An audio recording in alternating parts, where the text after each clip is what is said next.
Over 3.5 years after the release of Breath of the Wild and the announcement of its sequel, us fans are still finding new things out within the game. Whoa, why is that so surprising? I mean, to this day we still discover new secrets and references in games like Ocarina of Time, a game that came out in 1998, and isn't even close to the size of Breath of the Wild, literally. Ocarina of Time's pretty much just the Great Plateau. It's a surprise, but not a surprise. And of course, the reason we are all here today, Secrets of Hyrule. That's right, today we return to looking at some cool secrets, references, details, and other cool things within the Legend of Zelda. And please remember, not literally everyone will be new to these secrets, but I do as much research as possible to avoid repeating secrets that are commonly known. So don't go full on Karen in the comments if you've maybe heard about one. To help out, I'll have timestamps below if you recognise any and wish to skip to the next one. Anyway, this time we are returning to Breath of the Wild for the third episode on the game, the final movie of the trilogy, or even better, and call me geeky, but the missing piece of the Triforce. Be sure to go grab yourself a snack or a drink and show me them on social media to get them featured right here, and let's delve into more Secrets of Hyrule in Breath of the Wild. Kicking off our list takes us to Hiteno Village, a safe countryside haven of Hyrule, and we're looking specifically at the tech lab atop the village. This is where Link receives his Sheikah Slate camera rune and upgrades to his existing runes, which come in handy. But one of my favourite things about this place is the characteristics of both Purah and Simon. The pair of Sheikah co-workers are actually complete opposites, and I don't just mean this because Purah is tiny. Look at her, she's so cute. There are actually a ton of tiny hidden details across the lab and within their rooms that document this well. Within the lab, we can actually see chalk lines used to separate their working areas, multiple times, as Purah keeps edging her mess closer and closer to Simon. You can even see the aging with each line, meaning she's just pushed closer and closer with the messier she's got over the years. I mean, we can tell that Purah is messy, but this messy? Just comparing their bookshelf shows this alone, but many players miss the smaller details such as the chalk lines on the floor and contrast between each of their workstations. My guess is that Simon put those chalk lines down. He probably couldn't stand her mess. I mean, look at the guy. His station is immaculate, everything's in order, he knows where everything is, he is just organised. Purah is not. Oh, but it doesn't stop there. If you begin to walk up the lab to each of the researchers' rooms, we can see Simon's first, and as you'd expect, it's immaculate. But if you head up to Purah's, before you even reach the door, you will begin to see notes and pages scattered everywhere, and the inside matches. Her room is a bit of a cluttered mess, and something else that I noticed that I think is pretty cool is that she even scribbles and carves into her desk. I find it so awesome that the developers put this much detail into their characters, making them polar opposites, but yet two of the most important researchers in all of Hyrule. Things like this really bring the game to life. This falls more on the secret side, as not many people actually notice all these small details put into their characters, but they all really add up.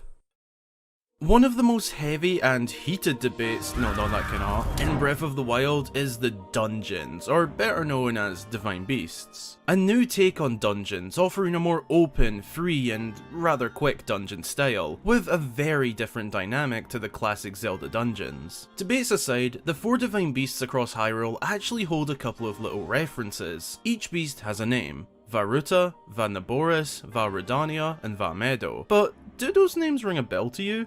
Well, they should, or you're a fake Zelda fan, as they are actually little nods to 4 prominent sages of past titles: Ruto, the Sage of Water for Ruta, Naburu, the Sage of Spirit for Naboris, Darunia, the Sage of Fire for Rudania, and Medli, the Sage of Earth for Medoh. They all match up relatively well, and even their associated colours match. I don't think that this is any old coincidence, as using names as subtle references is a very common theme across the Zelda series, and it's clear that the Divine Beasts are small references to the sages of past games. The colours match, the names match.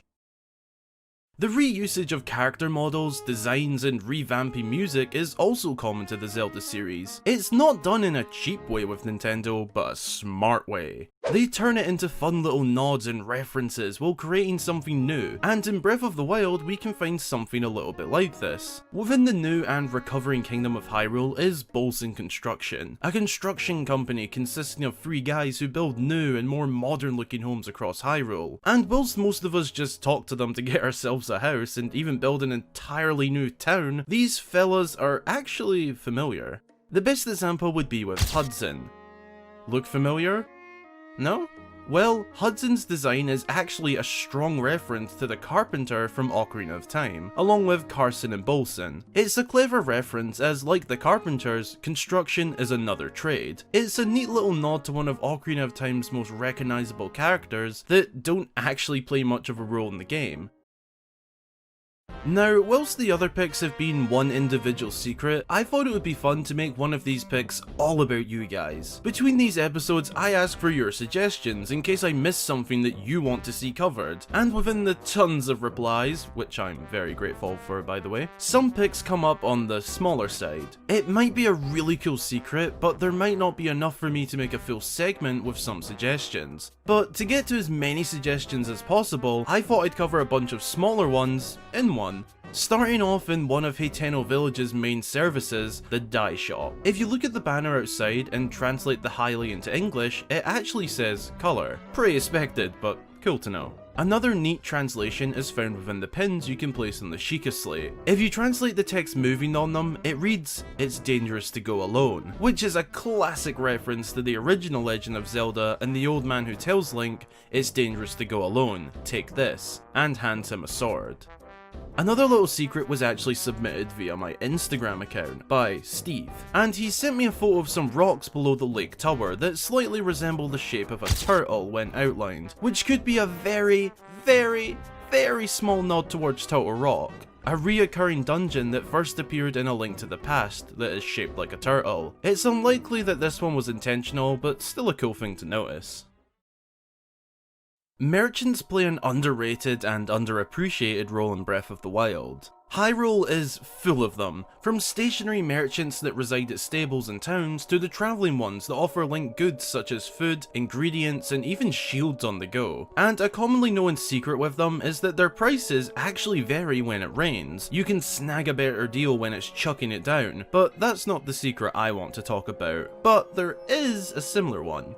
Something else we see all over Hyrule is cooking pots, which Link can of course, well, cook with. And there is a little secret to the cooking. You know how if you use the right ingredients you'll get that exciting little bit extra on the cooking jingle, and be rewarded with a meal with a stat boost or extra hearts? Well, it's rather unknown, but if you cook under a blood moon, specifically between the times of around 11:30 PM and 12:15 AM, you're actually guaranteed to make one of these meals. It's referred to as a critical hit, hitting the jackpot of cooking, but doing it under a blood moon at the mentioned times is a sneaky little trick. It might not come in handy later in the game or if you've been playing for a while, but in the early stages of Breath of the Wild, getting all the food you can is essential, and knowing a little trick like this could come in handy and help you slay the beast, Ganon.